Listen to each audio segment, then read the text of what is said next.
Hi Alisha, thanks very much for agreeing to be part of the Piscari Insights video series. It's great to see you again. Hi Mike, great to be here.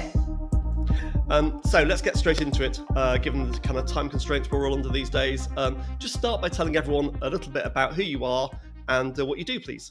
Sure. Alisha Lyndon, I'm founder and CEO of Momentum. We started life 10 years ago, helping our clients grow their key accounts, key and strategic accounts. And today we're helping our clients drive revenue growth across key strategic greenfield accounts. So really aligning sales and marketing teams behind the buyer journey. Brilliant, thank you.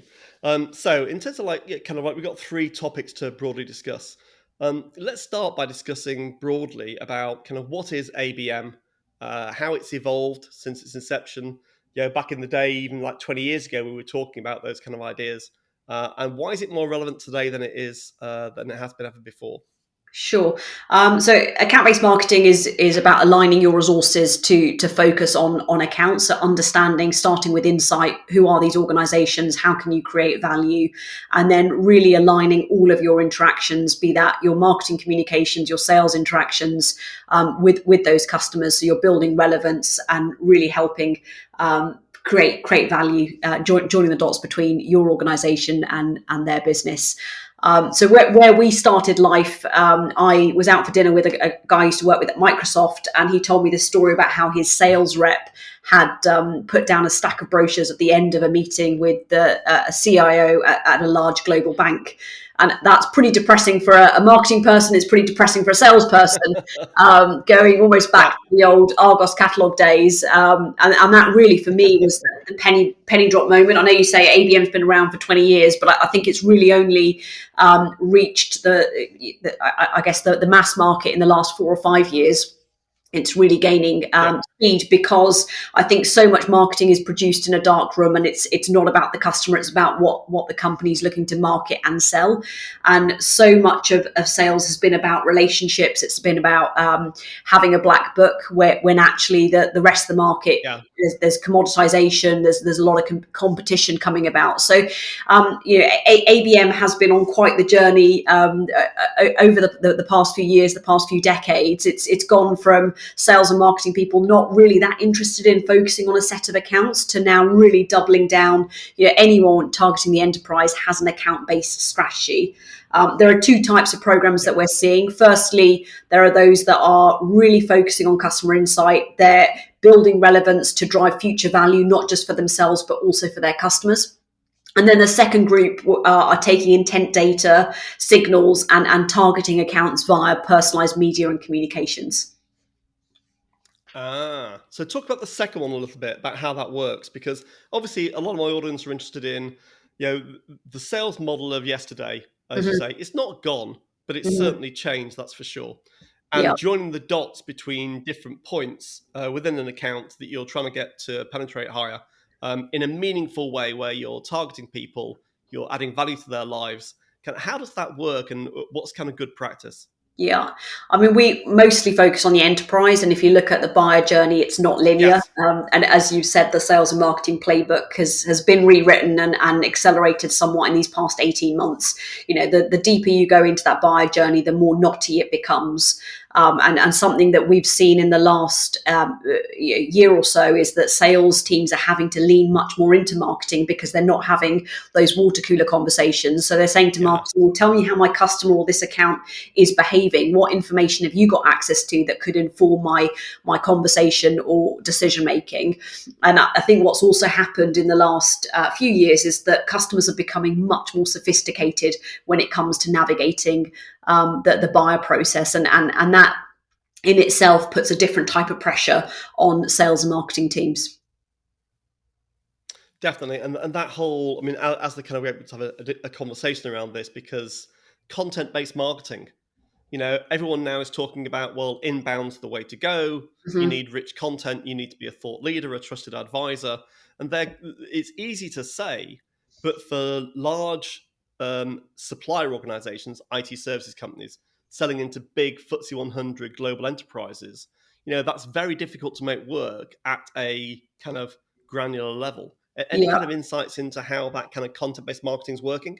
Yeah, I think that the adage that I use is if you're talking to everybody, you're talking to nobody. And I think those firms that you just Right. described are exactly, they're in that quandary of how do we market out to our entire market and still build some relevance with accounts. And Mike, you and I spoke about the customer buying index and what we're seeing in terms of distressed buyers. And I think this is a really Absolutely. relevant point to your question that actually, it's getting harder to sell, it's getting harder to market, but the real £800 gorilla is that it's getting much harder for these FTSE 100, for the global 2000 to actually buy. Our CBX data tells us that almost half of accounts are finding it harder in this more distributed setting to get to consensus and reach decision making in investment decisions. So I think when it comes to content marketing and it comes to engaging these accounts, what's really working is making sure that you're relevant. And by that, I don't mean just creepy personalization and sticking a logo on, but really understanding where that FTSE 100, that global 2000 account is, and how you can add value, making sure that it's contextually aligned to where that account is. But then also not just doing a kind of big bang once and done, creating a massive piece of content Mm. and then hoping that someone will see it somewhere, but actually drip feeding it. Many of these buyers are more time poor, and we're seeing more distractions as we're all working in our home offices. So you're making sure that you're building relevant content, but also really drip feeding that into accounts small and often, as opposed to a big bang. Interesting. Okay. So I mean, I remember. I mean, just like stories. Yeah. If I go back probably now, wow, 15 years, I remember writing what looked like a brochure for a client, and the client opened it because he was an MD of a big investment bank. He was a friend of mine, and he opened it and said, "Oh, it's a brochure." And then he read it, and his name was in it, and not only his name was in it, but the context of his department and what the issues were in his department. But it looked like a really high quality brochure that you'd see on a kind of business table. And he kind of suddenly went, "You've written this for me, and you've taken the effort to understand my issues, you've contextualized it, and in it you've laid out some of the options about how he could improve his business function." And that for me was a bit of a turning point about how you genuinely engage and become relevant with a client. And he then produced, in the end, we did a big piece of work with him. But that Yeah, kind of like high quality marketing that's very targeted towards an individual and their personal issues, but it looks like it's kind of almost like corporate wear, but it's yeah. not. It's very bespoke. Yeah, I think there's lots and lots of examples you and I could talk about where we've been in exactly the same position with accounts that, we've landed things into the CHRO quite recently at a large bank where they've gone, this is fantastic. I actually want to share something like this with our exco. Can you edit out these parts of the Right. video? And this is my new business case. So absolutely. And I think the biggest challenge has always been for any firm to actually articulate their value proposition in a meaningful way to accounts, and by taking that insight and taking the time to really think about your organization and where you can align to those accounts, that's where you're going to see the biggest traction. Yeah, no, very good. Just talk about this customer buying index that you run. So I thought that was fascinating because it's Yeah, so obviously how many years we you've been running it. What is um, it? How many years? yeah, we've only been running it for a couple of years, so we've spent the past 10 years working probably on 8,000 plus different programs targeting either individual accounts or groups Wow. of accounts, and that gives us a massive depth of a black book, but very hard for us to monetize because that work is done for an individual client. So a few years ago, we decided Yeah. to codify that work and say, well, actually, what is working in driving revenue, not just leads, but how are these accounts, how can you engage these accounts to get to the point of closed won business?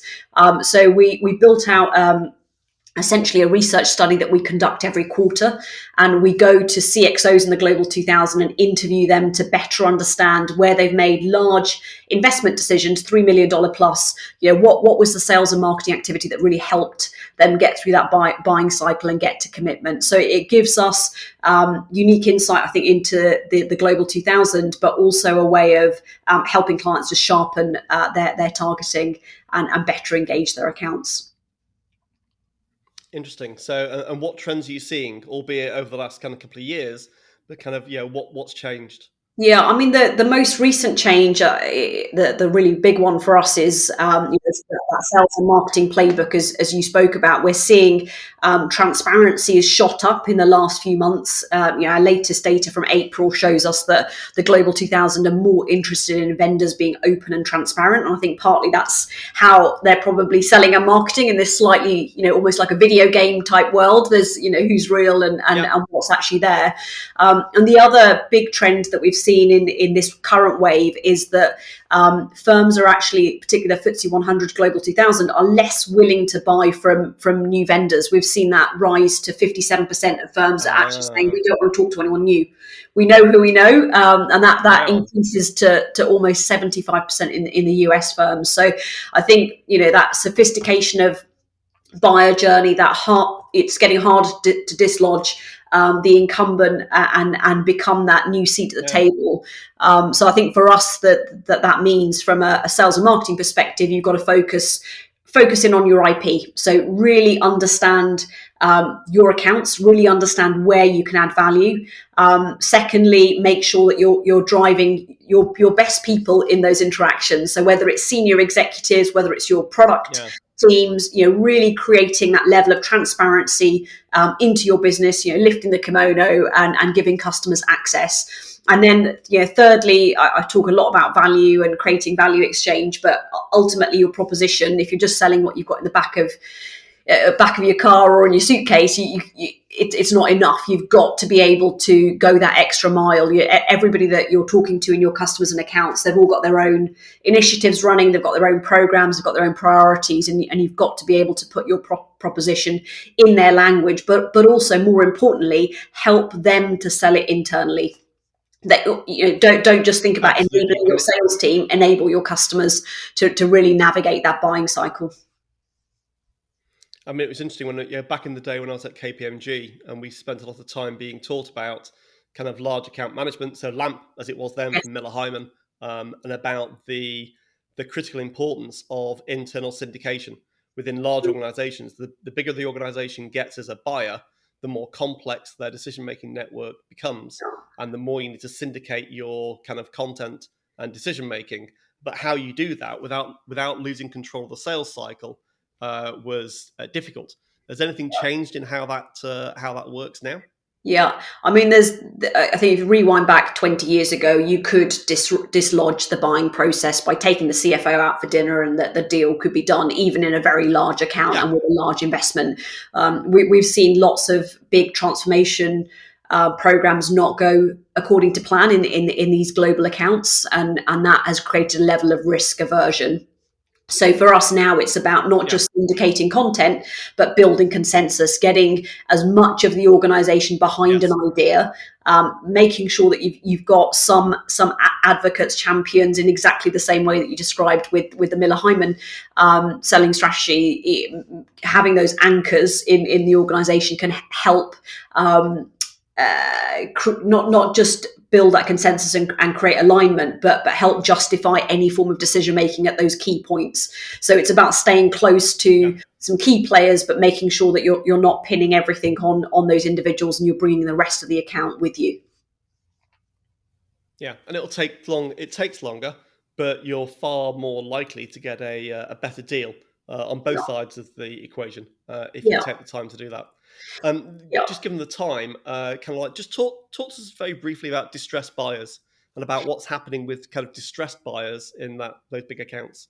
Yeah, I mean, we're definitely seeing a pattern of that point that I touched on earlier of organisations are finding it harder to make purchasing decisions. There's a need to do something, and in much the same way that we've seen in the past few years, actually responding to a need and finding solutions. But actually, when the market is flooded and there's a lot of lookalikes, it's quite hard for buyers to look across the spectrum and say this particular vendor meets my needs. So trying to decipher from all the noise what's actually going to add value, who's actually going to follow through and deliver on what they've said that they'll do. is a real challenge as we're seeing it for these large organizations. And as I talked about, these more silo distributed teams, getting all of your teams together in a room to thrash something out isn't as straightforward as it was. And that's just putting more and more pressure on every point of that buyer journey, not just the let's go ahead and do this, but actually should we be investing in this to begin with. Interesting. I mean, we could go on for a long time about all sorts of aspects. I mean, we haven't touched on the procurement piece, about what you're seeing regarding the level of engagement of procurement in these decision-making areas that's maybe changed in the last couple of years. Very briefly, because it's a passion of mine. Are you seeing any change about how procurement engage? I mean, I talked about the buyer side becoming more sophisticated. Procurement have a big role to play in that. And I think procurement have gone from being, we're going to negotiate the terms of this contract and we'll treat every supplier more or less the same, to actually becoming internal coaches. And the way that they're advising and shaping conversations from the buyer side and the subsequent interaction with vendors is coming under more scrutiny, and I think the right sort of rigor that's getting applied. So excited to see the next phase. And I think for your clients, IT services firms, it's really about value realization. Making sure that you've got some of the business cases. You can't position your value up front, get the business bought in, only for it to become commoditized later on in the buyer cycle. Very good. Excellent. I think a follow-up conversation on that would be fascinating, definitely. So thank you so much, Alisha, for your time. It's been a real pleasure. Great. As always, I've learnt loads. Where can people find out more about you? Visit us on wearemomentum.com. We also have a podcast, Account-Based Marketing, which is on all the usual podcast channels, and then over on LinkedIn. Very good. Alisha, thank you indeed. It's been a real pleasure. Thank you. Great to be here. Thanks, Mike.